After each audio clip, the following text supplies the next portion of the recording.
امام اعمش جو ہیں قرآن فہمی میں بھی ماہر، علم الفرائض میں بھی ماہر، علم الفقہ میں بھی ماہر، لیکن آپ یہ دیکھیں کہ امام اعمش کا جب نام لیا جاتا ہے تو ذہن میں جس شخصیت کا خاکہ بنتا ہے وہ ایک محدث کی شخصیت ہے. تو جس شخص کا نام حدیث کے ساتھ اس طرح جڑ گیا ہو، اس شخص کا حدیث میں مقام و مرتبہ اور حدیث میں ذوق کیسا ہوگا. اور پھر آپ دیکھیں امام ذہبی رحمہ اللہ، جن کا لکھا ہوا پتھر پہ لکیر مانا جاتا ہے، وہ انہیں شیخ الاسلام اور شیخ المحدثین کہہ رہے ہیں. امام ابو بکر بن عیاش جو کہ خود ایک بہت بڑے محدث ہیں، وہ انہیں سید المحدثین کہہ رہے ہیں. پھر امام شعبہ جنہیں امیر المؤمنین فی الحدیث کہا گیا، جو کہ حدیث میں سب سے بڑا ٹائٹل ہے، امام شافعی امام شعبہ کے بارے میں کہہ رہے ہیں کہ اگر عراق میں کسی نے علم حدیث کو پھیلایا ہے تو وہ امام شعبہ ہے. اور امام احمد بن حنبل حدیث کے بعض معاملات نے امام شعبہ کو امام اعمش پہ بھی ترجیح دے رہے ہیں، جبکہ یہ امام شعبہ امام اعمش کے شاگرد ہیں. اور امام شعبہ کیا کہہ رہے ہیں کہ حدیث میں جو تشفی مجھے امام اعمش سے ملی وہ کسی سے نہیں ملی. تو اب آپ دیکھیں کہ وہ محدث کہ جس کے بارے میں محدثین اتنے بڑے بڑے القاب دے رہے ہیں، وہ امام اعمش کے بارے میں یہ کہہ رہے ہیں کہ مجھے ان سے تشفی ملی. غور کریں کہ ایک استاذ جو ہوتا ہے وہ اپنے طالب علم کی تشفی اسی صورت میں کر سکتا ہے جبکہ اس کو فن پہ کامل مہارت حاصل ہے، وہ کوسچنز کا آنسر دے سکے، طالب علم کو سیٹسفائی کر سکے. تو مطلب آپ سمجھ سکتے ہیں کہ کتنی مہارت تھی.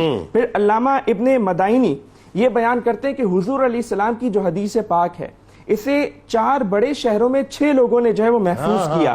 مکہ مکرمہ میں مالک بن دینار رحمہ اللہ نے، مدینہ منورہ میں ابن شہاب زہری نے، بصرہ میں امام قتادہ، امام یحییٰ بن کثیر نے، اور کوفہ جو کہ مرکز علم و فضل تھا وہاں پہ امام ابو اسحاق اور امام اعمش رحمہ اللہ. سبحان اللہ. اور اب جو میں آپ کو چند باتیں بتانے لگا ہوں اس سے آپ کو اندازہ ہوگا کہ امام اعمش کا حدیث سے کیسا تعلق تھا. جیسے مثال کے طور پر آپ طہارت کے بغیر حدیث بیان نہیں کرتے، ٹھیک ہے، اگر وضو نہیں ہوتا تو فوراً تیمم کر کے حدیث بیان کرتے. سبحان اللہ. اور پھر اسی طرح آپ محدثین کی جماعت کو یہ فرماتے ہیں کہ اے گروہ محدثین، اگر ہمارے پاس یہ علم حدیث نہیں ہوتا نا تو ہم میں اور سبزی فروش میں کوئی فرق نہیں ہوتا. اور پھر اگلی بات، آپ اپنے آپ سے یہ سوال کرتے کہ یہ حدیث کیوں حفظ کی، کیا اے اعمش تو نے اس پر عمل بھی کیا؟ یعنی اب یہ جو آخری 3 باتیں ہیں کہ بغیر طہارت حدیث نہ بیان کرنا، اور پھر محدثین کو کہنا کہ ہم میں اور ان میں کوئی فرق نہیں ہوتا، یعنی پتہ چلتا ہے وہ یہ جانتے تھے کہ یہ علم کتنا گہرا ہے، کتنا وسیع ہے، اور اس علم کا مقام کیسا ہے. اور پھر یہ کہنا کہ اے اعمش تو نے اس پر عمل کیا یا نہیں، یعنی وہ اس علم کا مقصد بھی جانتے تھے.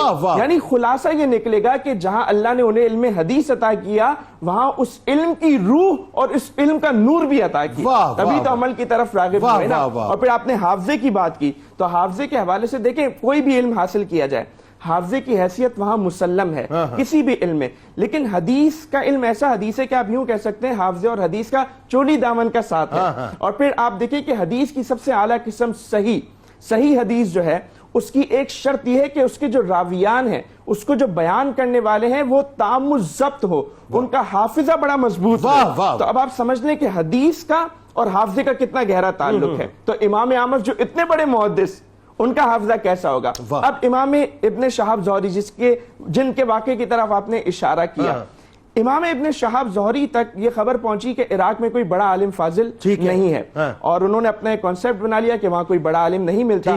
ایک شخص آیا، اس نے عرض کی کہ فلاں شخص عراق میں جو کہ غلام ہے، غلام زادہ ہے، اسے 4000 روایتیں یاد ہیں، وہ 4000 روایتیں بیان کرتا ہے. امام شہاب زہری حیران کہ وہ کون شخصیت ہے، تو انہوں نے کہا کہ میں آپ کو ان کی مرویات کا، انہوں نے جو روایتیں بیان کی ہیں اس کا کچھ حصہ پیش کرتا ہوں. امام شہاب زہری نے جب اسے دیکھا، اب وہ پڑھتے جا رہے ہیں اور حیرت کرتے جا رہے ہیں، اور جب اس مجموعے کو، اس مرویات کو مکمل کیا تو امام ابن شہاب زہری کہتے ہیں خدا کی قسم علم اسے کہتے ہیں. تو یہ جو ہے وہ امام اعمش تھے، یہ ان کا حدیث میں مقام و مرتبہ تھا، اور اللہ تبارک و تعالی نے جو ہے یہ انہیں جو ہے وہ اتنا بڑا مقام عطا فرمایا، اور یہ ان کی کمال جو ہے وہ حافظہ تھا.